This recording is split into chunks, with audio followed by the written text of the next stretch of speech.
the Locked On Podcast Network, your team every day. You are Locked On Cowboys, your daily Dallas Cowboys podcast. Part of the Locked On Podcast Network, your team every day. Locked on Cowboys. Locked on Cowboys. Welcome back to the Locked On Cowboys podcast, part of the Locked On Podcast Network. Thank you for tuning in. I am your host, Marcus Mosher. You can follow me on Twitter at Marcus_Mosher. And joining me today is Landon McCool. You can check him out on Twitter at McCoolBCB. You can also listen to him on the Best Coast Boys podcast. Landon, what is going on, sir? Not much. It's Friday. We got the weekend coming. The draft is fast approaching. And as we start getting closer and closer to the draft, our mock draft simulating starts accelerating to unreal depths. I must have run 1,000 yesterday, probably. Yes. I think so. We thought it'd be fun to kind of dip back into this well and share another one with you guys. How many of your mocks did you have Kwity Paye going to the Cowboys at number 10? Only the ones where the Cowboys weren't picking for him, where I wasn't picking for the Cowboys. So. Yeah, we're going to save our Kwity Paye talk for a different day. But today, Landon, we are going to do a 4 or 5 round mock draft simulator for the Cowboys. Last time we did a scenario where we picked Patrick Surtain at number 10 and then tried to trade up to go get, I believe, Zaven Collins at the end of the first round, correct? Was it? Oh yeah, was it him or Azeez Ojulari? I can't remember, but yes, one of those, I think it was one of those 250-pound linebackers. Today we are going to be doing a little bit of a different scenario. I want to see how the draft plays out, Landon. If we go offensive line at number 10, we talked about earlier in this week how I've maybe shifted a little bit more to the Rashawn Slater side of things. I'm a huge fan. I want to see what a mock draft would look like if we kind of follow the same steps as we did last time. If you're listening to the podcast version of this, we're going to do our best to try to explain who's still available, who's been picked. If you're watching us on YouTube, you'll be able to see this, or on WFAA. It'll be all available on your screen. So, Landon, I think we need to get right into it. So, offensive line, first and foremost, at number 10. How do you feel about that? I mean, if it's Rashawn Slater or Penei Sewell, I feel great. I think those are two players who are guys that can be immediate helps to your team and obviously have long-term skills that can help elevate the level of play. I mean, last year was a nightmare for the Cowboys, and a large portion of it was because of offensive line injury and depth. Plugging one of these guys in as I think we can have a whole conversation about how each of these guys fit in 2021, right? But I think that 2022 and beyond, these guys, if you draft them, are centerpieces of your offensive line, and likely someone like Penei Sewell will probably be kicked out to left tackle sooner than later. I guess whenever Tyron decides to retire. So it's definitely as far as offensive needs, it's the top. And I think that but that's not why we're picking these guys. We're picking these guys because Rashawn Slater and Penei Sewell, if they've dropped to 10, they're likely in the conversation for best player available. So I think adding talent, adding strength to strength is important. And I think that when you get an opportunity to draft a talented offensive lineman, those players are rare. So if they fall to you at 10, you got to take advantage. Okay. So in this mock draft simulator, Penei Sewell is off the board, I believe, to the Bengals at number 5. In this mock, you happen to have Rashawn Slater and Patrick Surtain. I still believe Landon, the Cowboys are more likely to pick Surtain than Slater at number 10. But for the purposes of this mock, we are going to go with Rashawn Slater. And I would be thrilled about this pick. So after we make this selection, Landon, when should we start considering coming up for maybe a defender? Because after you draft an offensive tackle, offensive guard at number 10, you've got to get a blue chip defensive guy. When do we start maybe at least exploring what's available? Well, we should start talking about having the conversation about the number of folks that we should target, right? Obviously, it can't just be one player. We got to keep them kind of, all several in mind, and just see how it goes down, the picks. Okay. I would say, we should probably let it run to 20. Yeah, I would say. I mean, we're not going up past 20. So let's run to 20, and then we'll go and see what's available. Okay. All right. So here we are now at pick number 20. Again, if you are watching this on our channel, you can see who has been picked. Micah Parsons goes 12 to the Eagles.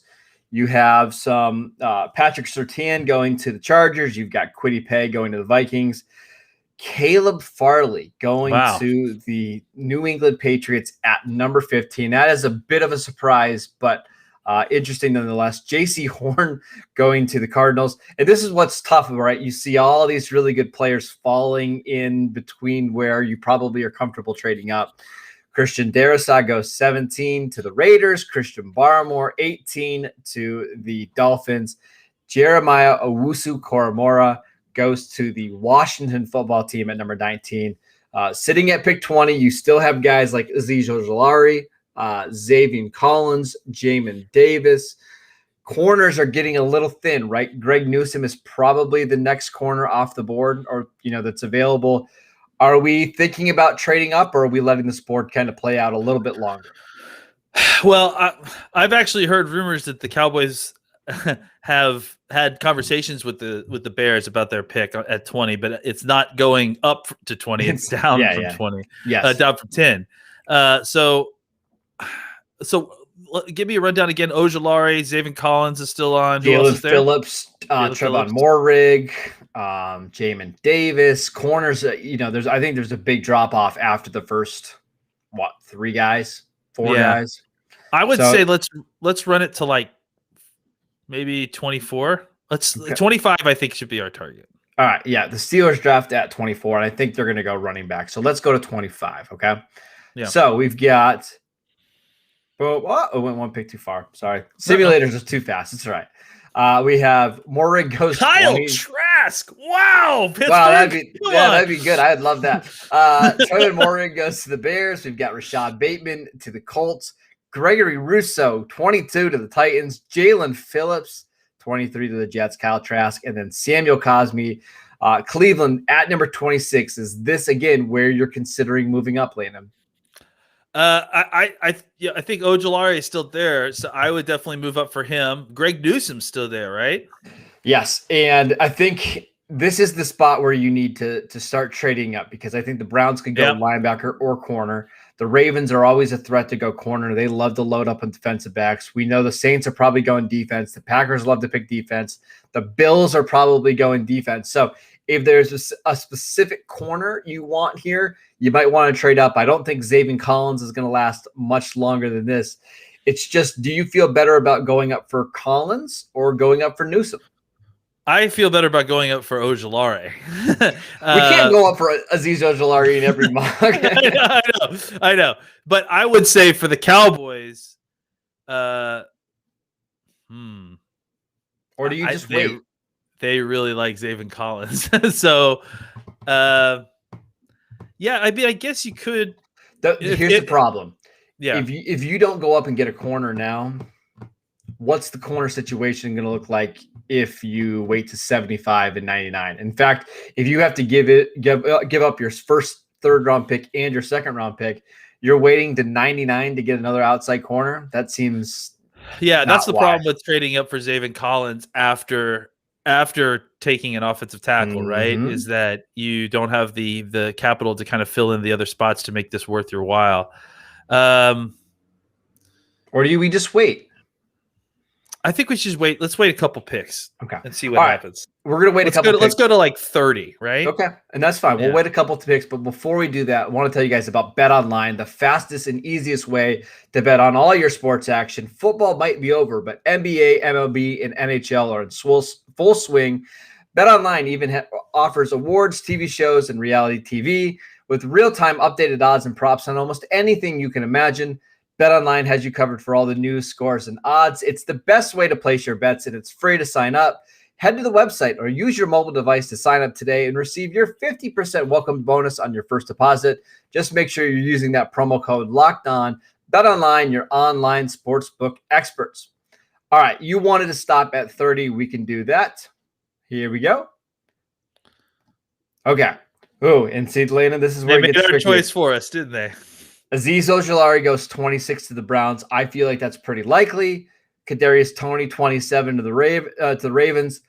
Elijah Very Tucker, 28 to the Saints. It's a great pick. And then Zaven Collins, 29 to the Packers. 2 of our targets are off the board.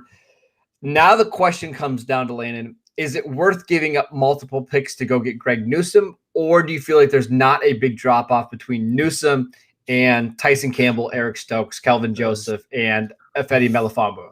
I think the biggest argument is going to be whether it's Stokes or Campbell when we show up at 44. I like Melifonwu. I like Newsome a lot too. But I think at this point, I would let it ride. You'd let it ride. Let's go to 44 because I just think that. Well, let's stop at like 34, okay? Just to see. Yeah, maybe we start at the start of the second round, or because I think it's way more palatable to go from 44 to 34, That's true. 35. Yeah. I don't think you have to give up 75 to do that.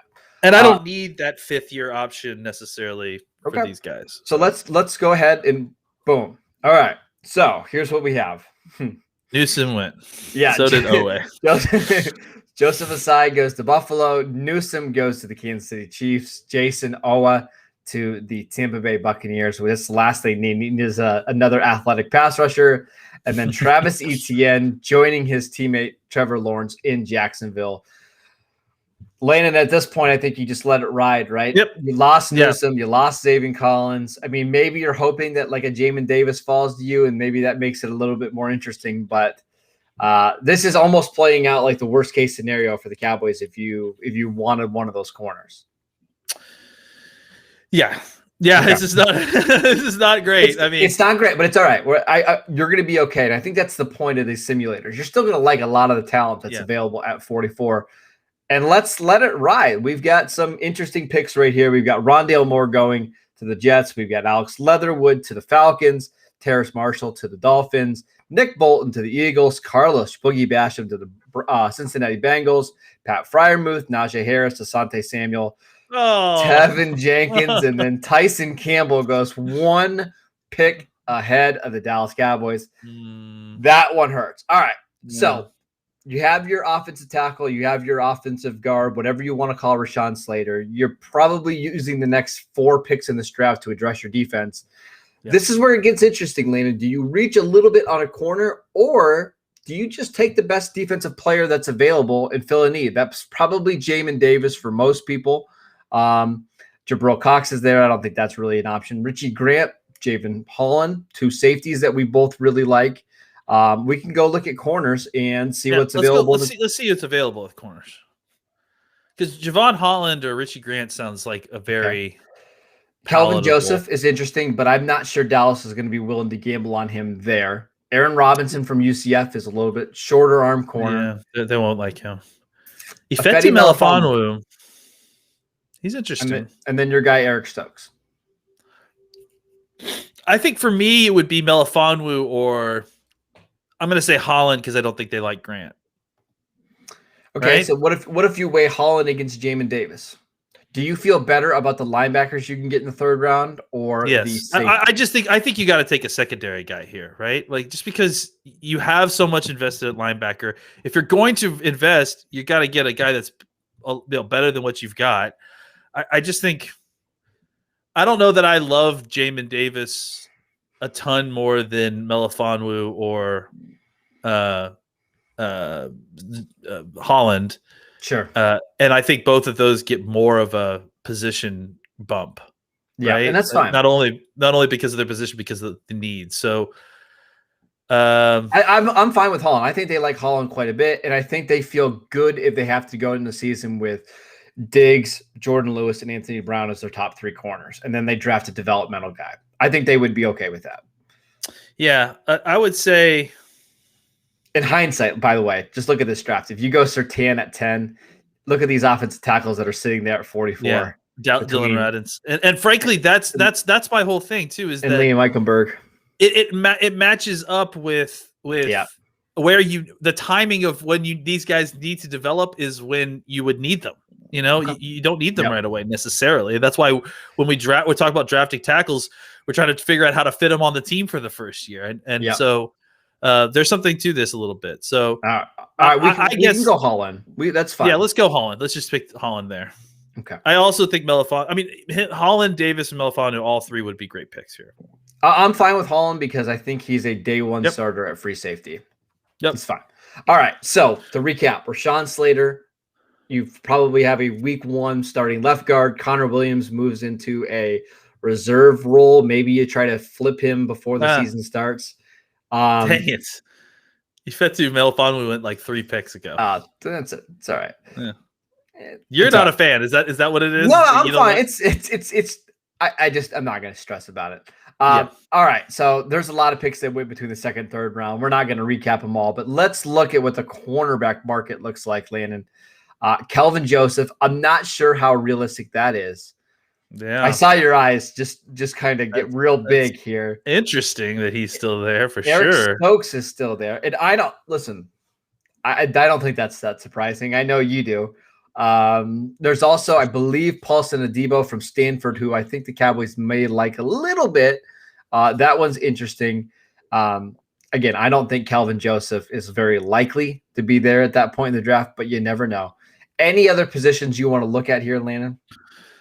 Well, Jamin Davis looks like he's still available. But we did this in the last mock. Remember, he was available. PFF, fix your grades. Yeah. He's going to go top 40. He's a top 40 player. Yeah. I would say that we should go with either Stokes or I think you should go with Kelvin Joseph, the Kentucky kid. Yeah, because do you think it's likely that he's there at 75? I don't think it's unlikely. I mean, look, someone's got to fall. We've got 150 players in the top 50. So like someone's. I'm fine. Let's have one unrealistic pick. Let's do it, Landon. I don't think it's that unrealistic. I mean, no, I don't think it's all that unrealistic. Yeah, I think it's not likely, but I think Trayvon Diggs falling to second round wasn't likely last year. So. All right, fine. Let's do it. What's more unlikely is Sean Wade going 2 picks ahead of the Cowboys at number 73. If picks like that are going to happen, then Kelvin Jones is going to end up on our team. Let's kind of reset our board. We've got Rashawn Slater. I don't even remember who would we take in the second round. Javon Holland, and then Kelvin Joseph. Right? If you have this mock, how are you? Or this draft for the first 3 rounds, how are you feeling?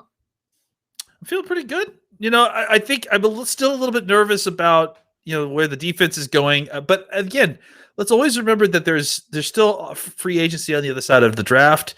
There's guys at these positions that we can sign that can come in and start right away if we wanted to go get like a Richard Sherman at cornerback if we're worried about that. So I think we're doing good. I think we're doing good. Let's continue to look on defense. Defensive tackle Tommy Togiai is available. Osa Odigizua is available. I know we've talked about both those players. We can even look at linebackers. I'll take any of those top 5 defensive tackles right now, honestly. All right, and let's look at linebacker again. Jamin Davis is still there. He's not going to be available. We're not taking Jamin Davis. The next group of linebackers, I think, really falls off. Monty Rice, Justin Hilliard. Yeah. Derek Barnes is interesting, but I like Derek Barnes. Spot. Yeah. Not Hilliard, not Monty Rice. I think Dallas would be likely to go defensive tackle here, right? Yeah, I agree. And which way? I'm going to cross off Milton Williams again because he might. Okay, look, we can cross him off, but again, this is the conversation that we had the other day. I think that there is certainly a possibility that there are wide opinions on a ton of these guys, and someone like Milton Williams, someone could fall. I'm not saying we should pick him here because we already at 99. Dude, before the pro day, where was Milton Williams? Kind of generally this range, third, fourth, probably round? Lower. I think I saw like the PFF draft guide had him at like 5th round or something like that. So I think opinions on this guy is going to be all over the place. Though I will agree, let's not take him here because I don't know that it's that realistic. But. Who do you think the Cowboys would take here? Because I think if Togiai is there at 99, a guy that can come in and fill a role right away, I think that makes a ton of sense. Yep, I agree. I think Togiai is the guy they would take. All right, we're not going to do this entire draft. We're going to do a couple more picks. We'll go to the 4th and 5th round a little bit, but just wanted to take a quick break to tell you guys about Built Bar. Built Bar is the best tasting protein bar out there. It's hard to even explain it. It's real chocolate with amazing flavors and just a great combination of low calories, high protein, and low sugar with no crazy additives. Best of all, they taste fantastic. Go to BuiltBar.com and use promo code LOCKEDON15 and you'll get 15% off your next box. Again, that is BuiltBar.com, promo code LOCKEDON15. All right, Landon. Again, resetting the board. Cowboys go Rashawn Slater, Javon Holland, Kelvin Joseph, Tommy Togiai. This is no trades at all, just sitting and picking. Quite the haul, right? I think you got a all-pro level offensive guard at worst. You've got a starting free safety in Holland. You've got maybe a starting outside cornerback in Kelvin Joseph. And then maybe in 2022, you're starting one technique. That's a pretty good haul in the first 3 rounds. Yeah, and we're about to pick Jamin Davis in the 4th round. No, we're not. All right, or Milton Williams. It's a good haul. It's a good haul. Yeah, right. Jeez, Milton Williams still there. It's a good haul. Yeah, definitely. And look, I mean, we're joking about some of these guys falling, but again, guys, like this year more than any, you need to be ready for something like this happening. All right, so let's say this draft plays out. Exactly the way it did is we address offensive line, we grab a corner, we grab a safety and a defensive tackle. What are we looking to accomplish in the 4th and 5th round where the Cowboys have 3 picks? Well, we can start looking at kind of some more upside play guys, some more athletic types. I think we could start actually talking about offense. You want to look at a receiver? A guy that maybe could replace Michael Gallup? We could look at receivers. We could look at tight ends. Okay. Josh Palmer's interesting. Had a really good season in the SEC this year. Cade Johnson, it reminds me a little bit of like a Dennis Northcutt type of receiver. Jalen Darden is available. Amari Rodgers is interesting. A fun slot receiver that could maybe, once Gallup leaves, come play in the slot and slide CeeDee Lamb to the outside. Shi Smith, Jacob Harris. Any of these guys do anything for you? Scroll up a little bit because what about Simi Fehoko? What's your thoughts on him? I think he's a ways away. I think you probably need a couple of years to develop him, but if you want to add some speed to your offense, I get it. I think he could play some special teams, don't you? Okay. I think so right away. Let's look at tight end too. Let's just see what's there. Oh, there he is. I knew he would be there. Be still, my heart. My guy, Tommy Tremble, who I would trade up into the 2nd round to go get. Just a fantastic blocking tight end. Can be your fullback, can be your H-back, can be your inline guy. Again, we said this in the last mock, Landon. If he's there, I'm pulling the trigger. And again, I'm serious. I would trade up for him. I have a Tommy Tremble sized hole in my roster right now. So let's pull the trigger. Boom. Talking about unrealistic. This is more unrealistic than Jamin Davis being available at 114.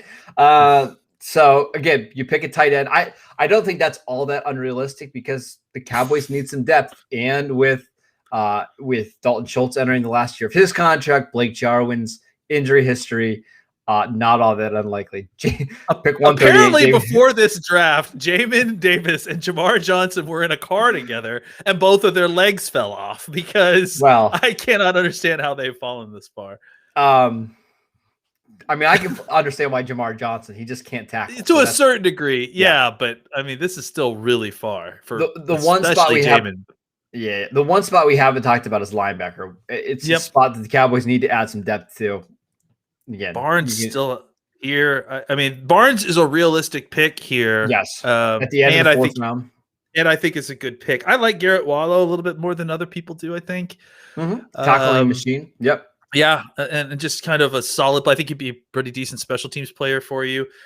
I will, yell a lot about KJ Britt if you will allow me to, just because of War Eagle reasons.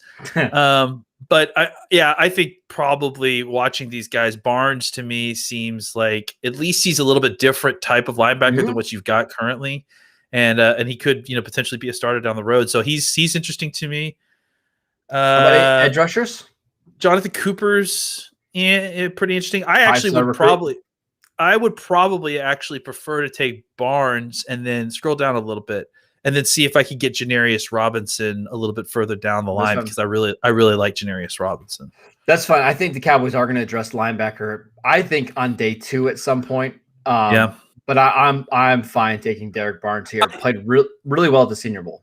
Don't you feel like it feels like linebacker was the one position where the Cowboys will look to upgrade if upgrade is available, but I feel like if they don't get I feel like there's a line, right? Like if they aren't upgrading the position, then they can wait a little while because they do have numbers at the position clearly.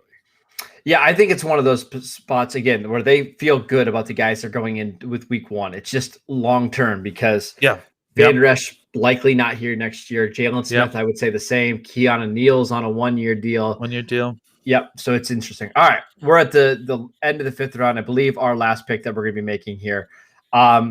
We can go back to edge just to continue to add some defensive guys to this team. Jonathan Cooper, Shaka Toney. Yep. Janarius Robinson, who we know the Cowboys like a little bit. Patrick Jones was very productive at Pittsburgh. Teron Jackson, poor man version of DeMarcus Lawrence. Where would you go here? I think I probably would go Cooper. I'm actually kind of surprised he's still here. Where do you think they would go? I think they would go with Robinson. Yeah.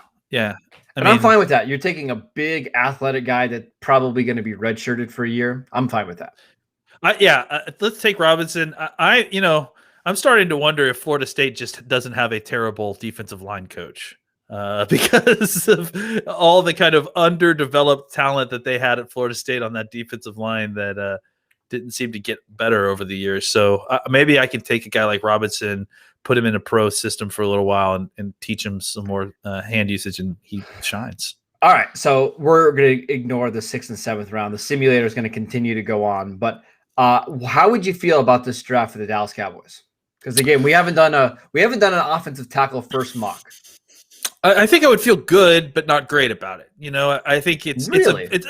Actually, it's a pretty good draft. I think getting Kelvin Joseph in the 3rd round would definitely make me feel better about where I felt after the 44th pick. I like Javon Holland, but I don't know that Javon Holland was like we need to fix. He wasn't our target, right? We wanted Tyson Campbell. I wanted Tyson Campbell at 44, right? Yeah. Or we wanted to go up and get Greg Newsome or hope one of those guys fell, and it just never worked out.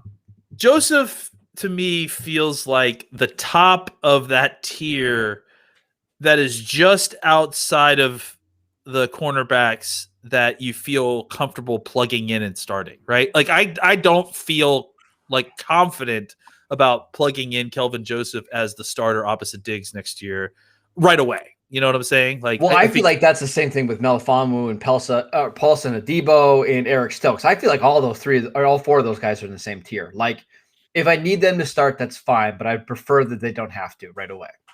I probably wouldn't put Melifonwu and Stokes in that tier, but you hate those guys, so that's. I hope do their list, but I do agree. I think you can make a pretty good case that even if you remove Stokes and Melifonwu from there, Joseph and Aaron Robinson and Paulson Adebo are all guys you don't feel great about starting, but it's not going to kill you if you do. Yeah. You feel better about them starting in 2022 than you do in 2021. Correct. For sure. So again, just one more time to recap our haul: Slater, Holland, Joseph, the law firm of Tommy and Tommy, Togiai and Tremble, Derek Barnes, and Janarius Robinson. I like it, Landon. It's one of the reasons it felt like this was almost a worst case scenario for the Cowboys in the 2nd round, considering where all the guys went. And it still worked out really well. We threw a lot of numbers on the defensive side of things. I think your defense is deeper. I think it's better. And I think you continue to protect Dak Prescott, which is the most important thing. So I'm giving it A-. Very, very satisfied. A-. Well, that's I would say a B. I think this is a good draft for the way it happened, especially the way it looked at 44. I think you have the potential to add 5 starters or 4 starters. I think not this year, but certainly within the next 2 years, and that's a good draft. It is a good job. That is it for today's show. Thank you guys for tuning in. As always, you can download and subscribe to the podcast on Apple Podcasts, Spotify, or wherever you get your podcasts. You can subscribe to our YouTube channel, Locked On Cowboys. You can follow us on Twitter at Locked On Cowboys. You can follow Landon at McCool BCB, and I'm at Marcus